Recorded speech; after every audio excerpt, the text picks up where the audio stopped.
Hi everyone. आज हम start करते हैं इंडियन इकोनॉमिक 1950 टू 1990 का सेकंड पार्ट। ठीक है, इससे फर्स्ट पार्ट में हमने पढ़ा था कि इंडिपेंडेंस के बाद जो गवर्नमेंट कमीशन लेके आई थी, प्लानिंग कमीशन 1950 में, उसमें बहुत सारे गोल्स डिसाइड हुए थे। उन गोल में से अलग अलग सेक्टर पे वर्क किया गया। तो हमने एग्रीकल्चर सेक्टर का पहले पढ़ लिया है। इस चैप्टर में हम इंडस्ट्रियल सेक्टर का पढ़ेंगे कि इंडस्ट्रीज़ में क्या डेवलपमेंट हुए। ठीक है, तो बेसिकली जिस टाइम हमारी इंडिपेंडेंस मिली थी उस टाइम हमारे इंडिया में सिर्फ कॉटन और जूट ही इंडस्ट्रीज़ थी, बाकी इंडस्ट्रीज़ बहुत ही कम थी। तो अब बेसिकली गवर्नमेंट को बहुत सारी इंडस्ट्रीज़ लगानी थी। ठीक है, तो उसके लिए गवर्नमेंट के पास जो बिग क्वेश्चन था, जो पॉलिसी मेकर्स थे, जो पॉलिसी बना रहे थे, तो मेन था कि पब्लिक सेक्टर का रोल ज़्यादा हो या प्राइवेट का रोल हो। तो ये उनको रोल डिसाइड करना था कि हम प्राइवेट का ज़्यादा करें या पब्लिक का करें। अब पब्लिक सेक्टर का रोल क्यों ज़्यादा होना चाहिए, उसके क्या रीज़न्स हैं। तो पहला जो रीज़न गवर्नमेंट के पास था पब्लिक सेक्टर के लिए, वो ये था कि हमें जो कैपिटल लगेगी इंडस्ट्रीज़ लगाने में, पैसा बहुत चाहिए होता है सेटअप के लिए, वो प्राइवेट के पास इतना नहीं है। इसलिए पब्लिक सेक्टर ही गवर्नमेंट को आगे आना ही पड़ेगा। तो इसलिए गवर्नमेंट ने पहला शॉर्टेज ऑफ कैपिटल की वजह से, प्राइवेट सेक्टर के पास बहुत कम कैपिटल थी, पब्लिक सेक्टर का रोल होना बहुत ज़रूरी था। दूसरी क्या ज़रूरत थी ऐसे कि पब्लिक सेक्टर को आना चाहिए, जो लैक ऑफ इंसेंटिव था प्राइवेट के लिए। मतलब प्राइवेट के पास ऐसी कोई चीज़ उनको एनकरेज करने के लिए कि वो अपनी इंडस्ट्रीज़ लगाएं, उन्हें ऐसा कुछ इंटरेस्ट भी नहीं था, ऐसा कुछ गेन भी नहीं हो रहा था कि बहुत ज़्यादा उनको उसकी वजह से लगे कि हमें लगानी चाहिए। प्राइवेट की तरफ अट्रैक्शन कम था, इंसेंटिव्स कम थे उनके लिए। तो इस वजह से भी पब्लिक सेक्टर पीछे हटा हुआ था, पब्लिक सेक्टर को आना पड़ा। और नंबर 3, अगर पब्लिक सेक्टर ना हो के प्राइवेट सेक्टर इंडस्ट्रीज़ लगाएगा तो उसका मोटिव होगा प्रॉफिट। और हमें इस टाइम जिस कंडीशन में हमारा देश था, सोशल वेलफेयर हमारी प्रायोरिटीज़ में था, तो इसलिए वो काम सिर्फ पब्लिक सेक्टर कर सकता है, नहीं तो प्राइवेट हर चीज़ को बहुत महंगा कर देती। तो सोशल वेलफेयर के ऑब्जेक्टिव की वजह से भी पब्लिक सेक्टर का आना ज़रूरी था। तो ये 3 हमारे रीजंस हैं जिसकी वजह से पब्लिक सेक्टर इंडस्ट्रीज़ में आया और जिसकी वजह से आना ज़रूरी भी था। अब आगे क्या था, जब ये सारी पहली चीज़ प्लान हो गई कि चलो ठीक है, पब्लिक सेक्टर का रोल ज़्यादा होगा, प्राइवेट का कम होगा। नेक्स्ट क्या हुआ, गवर्नमेंट ने एक इंडस्ट्रियल पॉलिसी रेजोल्यूशन लेके आई 1956 में। इससे पहला वाला 1948 में आया था, बट वो बहुत ज़्यादा उसमें ऐसी पॉलिसीज़ नहीं थी, बहुत ज़्यादा वर्क मतलब सक्सेसफुल नहीं हो पाया। तो 1956 में आपका सेकेंड, एक तरह से बोल सकते हैं, इंडस्ट्रियल पॉलिसी रेजोल्यूशन आया। और इस रेजोल्यूशन में क्या क्या चीज़ें ध्यान गई, इंडस्ट्रीज से रिलेटेड बहुत सारे स्टेप्स लिए गए, और जिसमें से आप बोल सकते हैं कि क्यों लिए गए। पहली बात तो ये कि आप कंट्रोल कर सकें इंडस्ट्रीज़ को, इसलिए रेजोल्यूशन आया। सेकंड, कि कुछ रूल्स और रेगुलेशंस लगा सकें इंडस्ट्रीज़ के ऊपर। ऐसा नहीं हो कि कोई भी अपनी मनमानी करे, कोई भी इंडस्ट्री लग जाए, चाहे वो हमारे कंट्री के लिए अच्छी है या बुरी है, कोई भी अपना उसके मतलब चेक होना ज़रूरी है उन चीज़ों के ऊपर। तो बेसिकली रेजोल्यूशन 1956 में बहुत सारी चीज़ों को ध्यान दिया गया। ठीक है, और पहली बार इस रेजोल्यूशन के बाद ही इंडस्ट्रीज़ को कैटेगराइज किया गया। तो फर्स्ट टाइम इंडस्ट्रीज जो थी वो कैटेगराइज्ड हुई और उनको अलग अलग शेड्यूल में, शेड्यूल ए,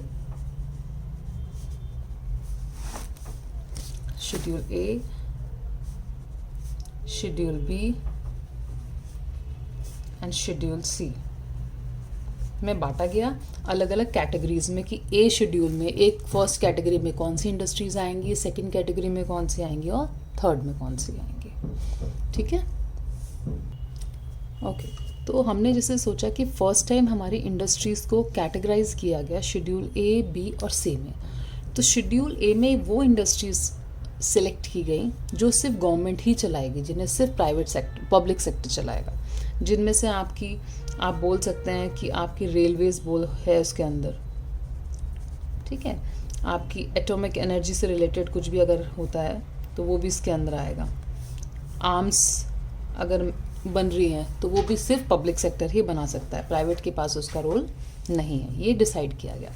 कैटेगरी बी में कौन सी इंडस्ट्रीज़ आई? 12 इंडस्ट्रीज़ ऐसी डिसाइड की गई जिनको सिर्फ और सिर्फ पब्लिक सेक्टर देखेगा और बाकियों को प्राइवेट सेक्टर देख सकता है। मतलब स्टेट जो है उनको इनिशिएट करेगी and private will support them. ठीक है, तो उसमें आपकी अगर आप माइनिंग बोलें वो इसके अंदर आती है। मतलब जो 12 इंडस्ट्रीज़ डिसाइड की गई गवर्नमेंट के लिए शेड्यूल बी में, उनमें से जैसे माइनिंग है और बाकी चीज़ें मतलब प्राइवेट करेगा बट उसको गवर्नमेंट इनिशिएट करेगी, प्राइवेट फिर सिर्फ उनको सपोर्ट कर सकता है उसके अंदर। तो ये शेड्यूल बी के अंदर। शेड्यूल सी में वो इंडस्ट्रीज़ ली गई कि अब जो बची हुई इंडस्ट्रीज़ हैं, आपने शेड्यूल ए की डिसाइड कर ली कि गवर्नमेंट करेगी, सिर्फ पब्लिक सेक्टर देखेगा। शेड्यूल बी की डिसाइड कर ली कि इसमें प्राइवेट सपोर्ट करेगा गवर्नमेंट को, तो ये हो गई। शेड्यूल सी के अंदर बाकी बची हुई इंडस्ट्रीज जो थी वो आई कि अब प्राइवेट बाकी सब में आराम से अपनी इंडस्ट्रीज चला सकता है, but with proper licence, rules और रेगुलेशंस के साथ। ठीक है, तो ये एक फर्स्ट टाइम एक तरह से इंडस्ट्रियल पॉलिसी रेजोल्यूशन में डिसाइड किया गया चीज़ है। ठीक है, अभी तो हमने पढ़ा कि इंडस्ट्रीज़ के लिए गवर्नमेंट ने क्या स्टेप्स लिए कि कैटेगराइज किया गया इंडस्ट्रीज़ को, इंडस्ट्री रेजोल्यूशन लेके आई। अब उस रेजोल्यूशन के अंदर ही गवर्नमेंट ने एक SSI means small scale industries, उनके डेवलपमेंट पे बहुत जोर दिया। वो इंडस्ट्रीज़ जो मेन सिटीज़ से या अर्बन एरियाज से बहुत दूर गाँवों कस्बों में होती हैं, उनके डेवलपमेंट के लिए गवर्नमेंट ने इनके लिए वर्क करना शुरू किया। क्यों इन एसएसआई या स्मॉल स्केल इंडस्ट्रीज़ का डेवलपमेंट होना क्यों ज़रूरी था? बेसिकली सारी पॉपुलेशन तो अर्बन एरियाज़ में नहीं रहती है, सिटीज़ में नहीं रहती है, तो उन गाँवों में कस्बों में जो लोग रहते हैं उनके एम्प्लॉयमेंट के लिए तो गवर्नमेंट को ये स्टेप्स लेने पड़े और वहाँ का भी डेवलपमेंट हो सके, वो जो जगहें हैं वो पिछड़ी ना रह जाएं, उनका भी डेवलपमेंट हो, इसलिए गवर्नमेंट ने काफ़ी ज़ोर दिया उन जगहों को डेवलप करने के लिए। तो क्यों ज़रूरी था उनका डेवलपमेंट? एक तो ये कि वो जितना हमारी मैक्सिमम पॉपुलेशन जो है ऐसी जगहों में रहती है, तो उससे क्या होता है, ऐसी जगहों का जो है क्या होता है, एम्प्लॉयमेंट जनरेट होता है। तो फर्स्ट चीज़ एम्प्लॉयमेंट जनरेशन के लिए। ठीक है, वेल्थ जो है वो इक्वली डिस्ट्रीब्यूट हो सके। ऐसा नहीं हो कि जो सिटीज़ में लोग हैं, अर्बन एरियाज़ में, उनको काम मिल रहा है, उनकी सैलरीज या इनकम्स बढ़ रही हैं, स्टैंडर्ड ऑफ लिविंग बढ़ रहा है, और जो छोटे कस्बों में लोग हैं वो गरीब के गरीब रहते जा रहे हैं। तो ये बहुत ज़रूरी था इसके अंदर। तो एम्प्लॉयमेंट जनरेट होगा। फिर सेकंड, इन एरियाज़ की जो रीजन्स हैं इनकी क्या होगी, ग्रोथ। ठीक है, इक्विटी आएगी हमारे देश में, जो एक बहुत बड़ा ऑब्जेक्टिव था गवर्नमेंट का 5 ईयर प्लान्स का। और इनको ये अचीव करने के लिए, इन जगहों का डेवलपमेंट करने के लिए एसएसआई का गवर्नमेंट ने क्या किया, इन लोगों को कुछ फैसिलिटीज़ प्रोवाइड करी। जैसे कुछ प्रोडक्ट्स ऐसे गवर्नमेंट ने बना दिए कि जिनको सिर्फ ये स्मॉल स्केल इंडस्ट्रीज़ ही बना सकती हैं, मतलब वो उन्हीं के लिए छोड़ दिए, जिनको लार्ज इंडस्ट्रीज़ या शहरों की इंडस्ट्रीज जो है वो नहीं बनाएंगी, they will be reserved for small industries. और उनको पैसा, जैसे उनके पास इतना नहीं होता तो लोन उनको कम रेट पे, कम उस इंटरेस्ट पे लोन मिलने लग गया। तो ये सारी कुछ चीज़ें हैं जो गवर्नमेंट ने उनको फैसिलिटीज़ भी प्रोवाइड करी। ठीक है, तो ये आपका बहुत इंपॉर्टेंट टॉपिक भी है, इससे एक ना एक एमसीक्यू बनने के भी चांस है आपका, तो ये आप अच्छे से कर लें। ठीक है, ओके। अभी जैसे हमने पढ़ लिया कि हमारे जो फर्स्ट हमने एग्रीकल्चर के बारे में पढ़ा, एग्रीकल्चर सेक्टर में गवर्नमेंट ने क्या क्या किया। फिर हमने इंडस्ट्रीज़ के बारे में पढ़ा कि इंडस्ट्रीज़ में क्या क्या किया। अब थर्ड जो हम पढ़ते हैं वो है हमारा फॉरेन ट्रेड नेक्स्ट। ठीक है, कि फॉरेन ट्रेड में गवर्नमेंट ने क्या क्या स्टेप्स लिए या क्या उसको बढ़ाने के लिए हमारे ट्रेड को क्या क्या डेवलपमेंट हुए, क्या क्या चीज़ें सोची गई।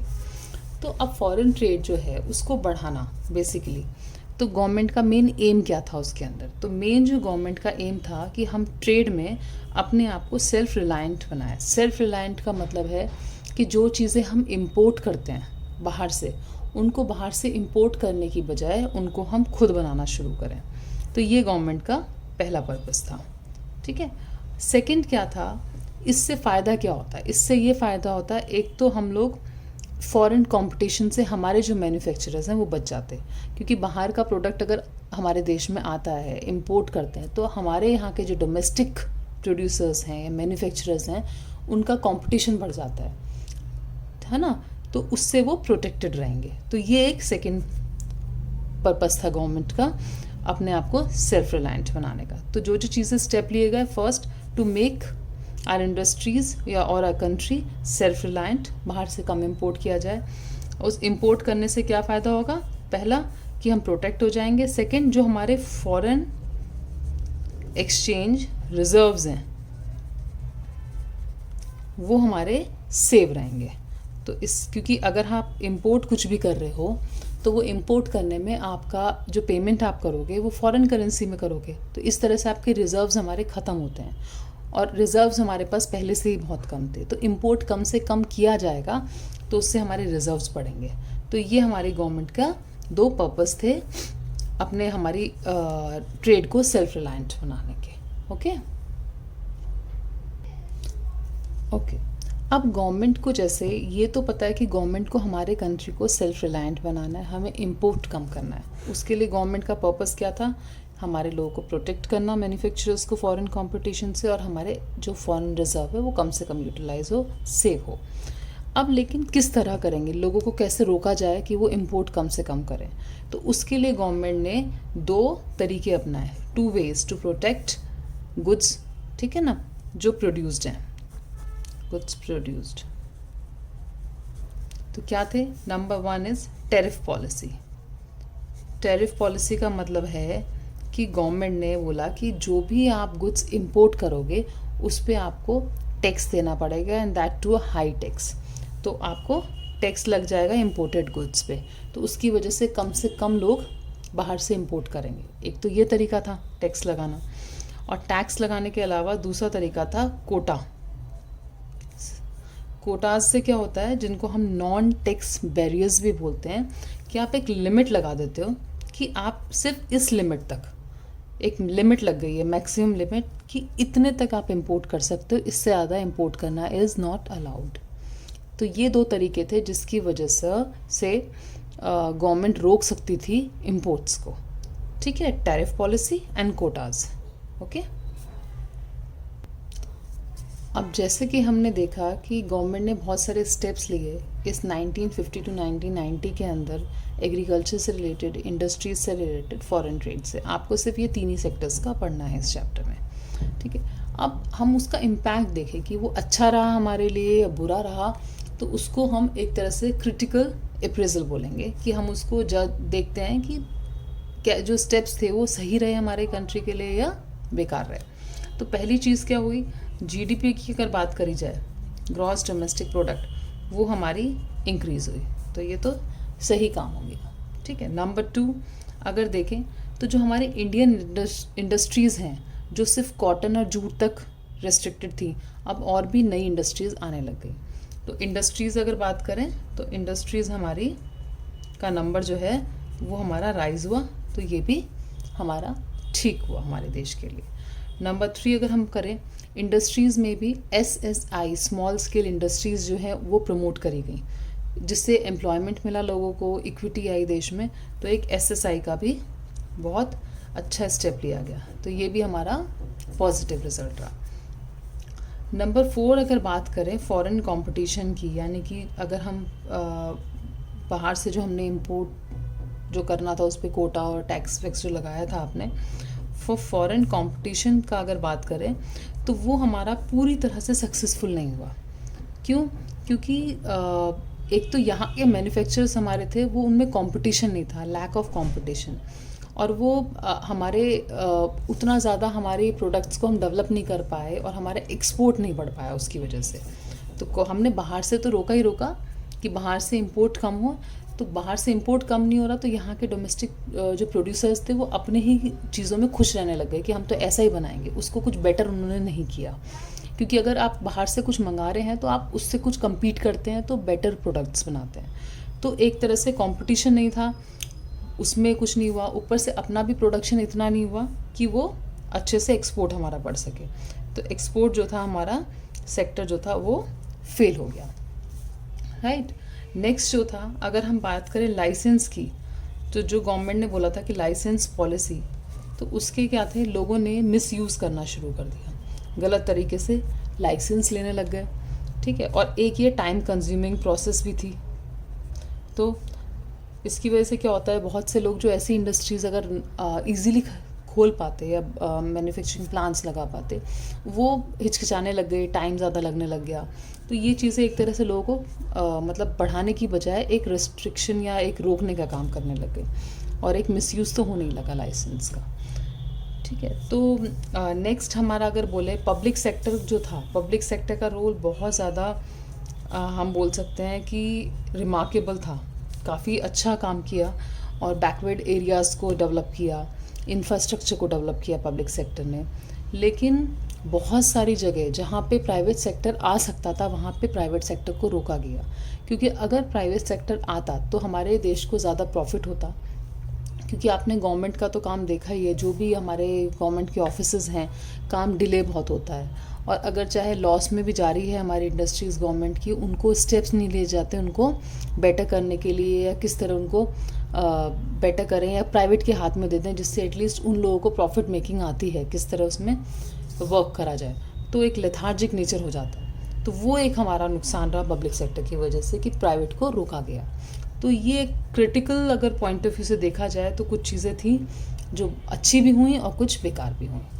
अब ये चैप्टर हमारा ख़त्म हो गया है। नेक्स्ट हम आएंगे कि जो गवर्नमेंट ने ये सारे स्टेप्स लिए 1950 टू 1990 में, जो हमारे देश में इंडियन इकोनॉमी की जो कंडीशन थी, काफ़ी कुछ वर्क हुआ, इसमें बहुत कुछ गलत चीज़ें भी थी जो बेकार रहीं, ठीक है।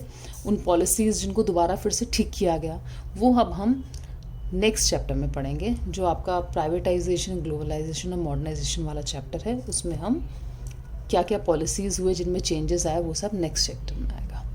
होपफुली आपको ये चैप्टर अच्छे से समझ में आ गया है। Thank you so much. और आपको अगर पसंद आया हो, समझ आया हो, तो अपने फ्रेंड से प्लीज़ आप इसको वीडियो को शेयर करिए। Thank you so much.